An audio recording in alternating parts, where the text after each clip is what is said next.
Hi నమస్తే అండి. నేను మీ షేక్ నబీ రసూల్. ఈరోజు సబ్జెక్ట్ మనిషికి పక్షవాతం ఎట్లా వస్తుంది, రావడానికి శరీరంలో మెకానిజం ఏది దెబ్బతింటుంది, అసలు బాడీ మెకానిజం అంటే ఏంది, వాతమా పిత్తమా కఫమా లేదా ఈ షట్చక్రాల, అసలు దేనివల్ల మనిషికి పక్షవాతం వస్తుంది, వచ్చిన తర్వాత ఏ విధం, రాకముందు వారి శరీరం మెకానిజం ఏ విధంగా ఉంటుంది, ఆ చక్కటి ఈ అమ్మ లాంటి ఆయుర్వేదాన్ని గురించి మీకు చెప్పడానికి మీ ముందుకు వచ్చాను, మీ రసూల్ గురూజీని. ఫస్ట్ ఆఫ్ ఆల్ కాలి బొటనవేలు నుంచి బొడ్డు వరకు మనం మాట్లాడినామంటే వాతము. ఈ వాతం ఎందుకు పెరుగుతుంది మనిషికి, ఈ వాత లక్షణాలు ఏంటి, అసలు ఈ వాతం అంతా ఎట్లా వస్తుంది, దీని ఆకారం ఏంటి, ఇది రావడానికి మానవాళి తీసుకున్న ఆహారాల హద్దులు దాటిపోతున్నాయి. అవి ఏమి తీసుకుంటే ఈ విధంగా మీకు పక్షవాతం వస్తుంది, వాతం పెరుగుతుందనే సబ్జెక్ట్ మీ ముందుకు వస్తుంది. ఇప్పుడు మనిషి 3 నెలలకు ఒకసారి మస విసర్జన చేయక వాతం పెరుగుతుంది. ఆ తర్వాత ఇష్టారాజ్యంగా తింటూ ఉంటారు. ఆహారానికి కనీసం 4 గంటలు లేదా 3 గంటల వ్యవధి. మూడవది వేడివేడి ఆహారాన్ని తీసుకుంటాం, కాలే ఆహారం. ఆ పొగలు వచ్చే బిర్యానీలు, ఆ పొగలు వచ్చే బజ్జీలు, కబాబులు ఇలా తీసుకోకూడదు.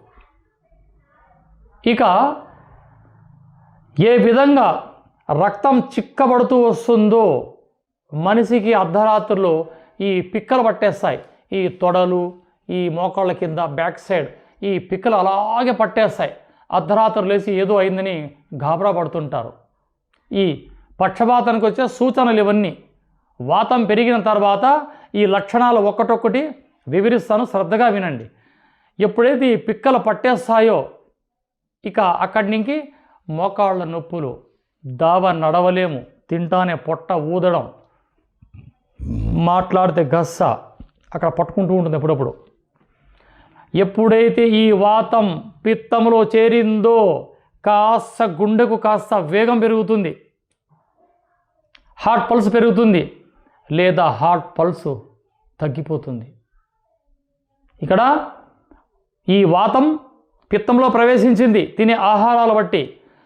ఎప్పుడైతే ఈ వాతం పిత్తంలో ప్రవేశం చేసిందో రక్తం చిక్కపడి ఈ గుండె కవాటకాల్లో 2 కవాటకాల్లో రక్తం రావడం, 2 కవాటకాల్లో రక్తం బాడీలోకి వెళ్ళడం, ఈ విధంగా జరిగిన తర్వాత బ్లడ్ స్లో, అందులో కొలెస్ట్రాల్, బ్యాడ్ కొలెస్ట్రాల్ పెరిగిపోతుంది, రక్తం చిక్కబడి కొందరికి కిడ్నీలు పోతాయి. ఈ వాతం పిత్తంలోకి వచ్చే వ్యాధుల గురించి మీకు తెలియజేస్తున్నా. ఎప్పుడైతే ఈ రక్తం చిక్కబడుతుందో గుండె వేగం స్లో అయిపోతుంది, గస్స.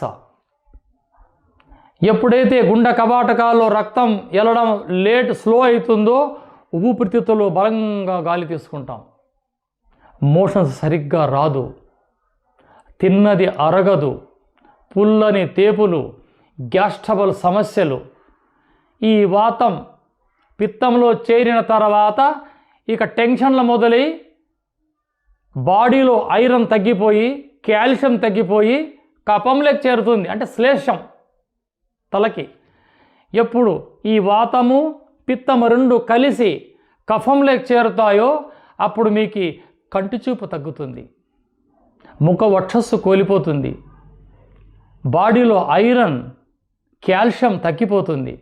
ఇంక ఈ 2 ఎప్పుడైతే తగ్గాయో శరీరం అతలాకుతలమై ఎండే బీపీ రైజ్ అయ్యి ఫెరాలసిస్, పక్షవాతం ఆ విధంగా వస్తుంది. ఇంకా ఈ వాతం పిత్తంలో చేరిన తర్వాత కిడ్నీ ప్రాబ్లం రావడము, లివర్ ప్రాబ్లం రావడము, పెద్దపేగు ప్రాబ్లం రావడము, మోషన్ సరిగ్గా కాకపోవడము, కిడ్నీ క్రియాటిన్ పెరగడము, ఈ రోగాలన్నిటికీ మూల స్తంభమే వాతము.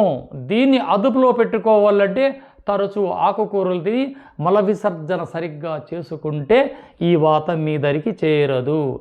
ఇక పక్షవాతం వచ్చేసిన తర్వాత ఎన్నో దాని ఆటలు, మూతి వంకర పోవడము, కాళ్ళు చేతులు పడిపోవడము, బ్రెయిన్లో బ్లడ్ క్లాట్ కావడము, శ్వాసనాడి పని చేయకుండా పోవడము, ఈ రెండు మెదడుల నుంచి మధ్య భాగంలో ఈ శ్వాసనాడి ఉంటుంది.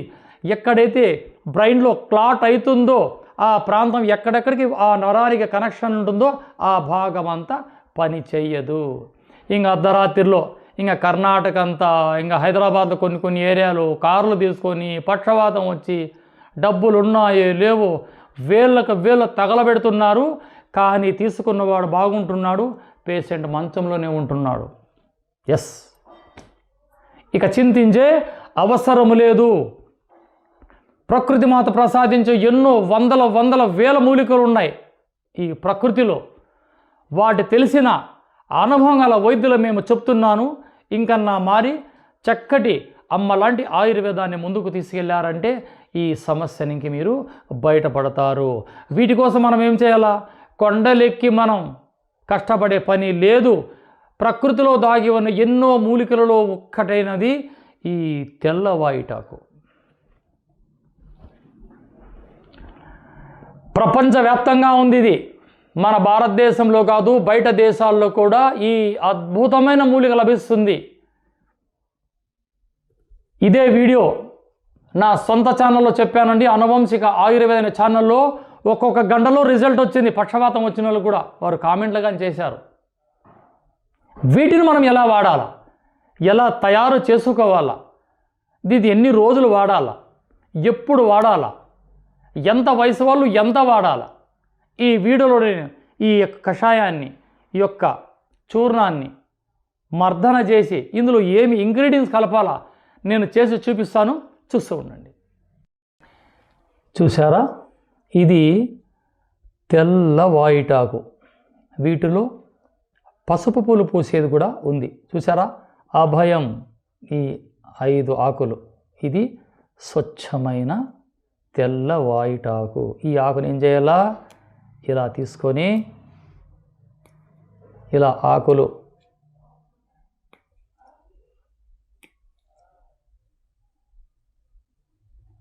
ఇలా కొన్ని ఆకులు తీసుకొని చూసారా ఇలా కల్వంలో వేద్దాం. ఆ తర్వాత మనం ఏం చేయాలా? ఈ ఎల్లిపాయలని ఇలా ఇదిగో ఒక 3 అందులో వేసేద్దాం. వీటిలోకి ఒక 5 గింజలు పెప్పర్, అంతే.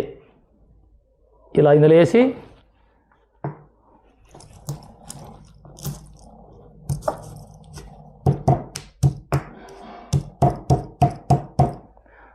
ప్రకృతిగా లభించే మూలికల్లో దీనికి మించిది ఇంకొకటి లేదు పక్షవాతానికి.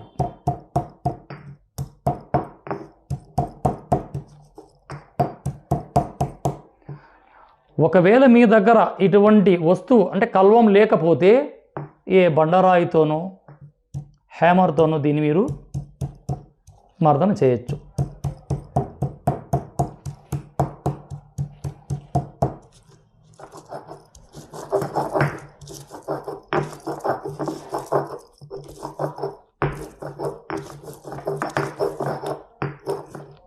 ఇలా మొత్తం కలిసిపోవాలి.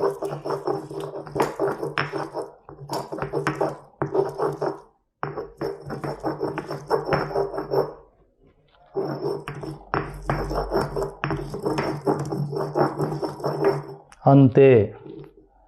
వీటిని ఈ విధంగా తీసుకొని ఇది ఒక పూట డోసు ఇప్పుడు నేను తయారు చేసింది. రోజుకి 2 పూటలు. ఏ స్థాయిలో పక్షవాతం ఉన్నా సరే ఉదయం నిద్ర లేవగానే ముఖము కడిగిన తర్వాత, రాత్రి భోజనం చేసిన తర్వాత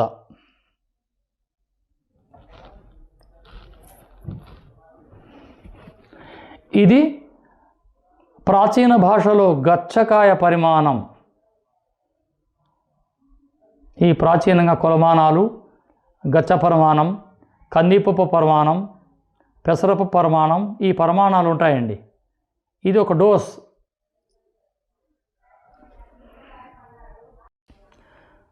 చూసారా?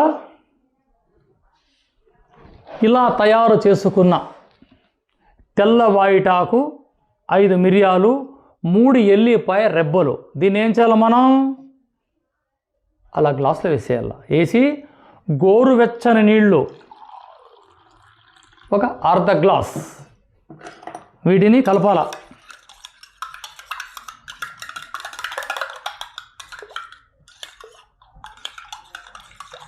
పక్షవాతం వచ్చిన వెంటనే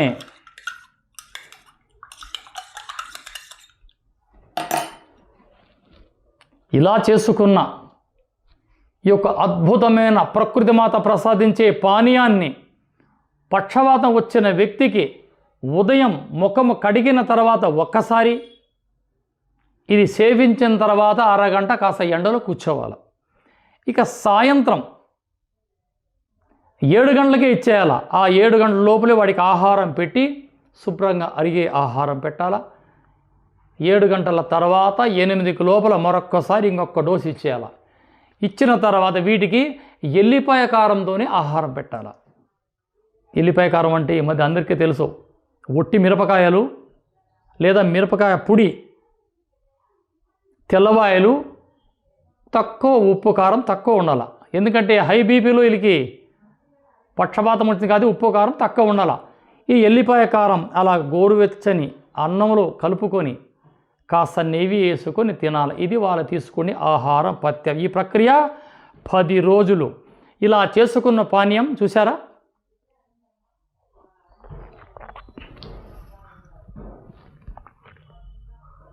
ఇంతే.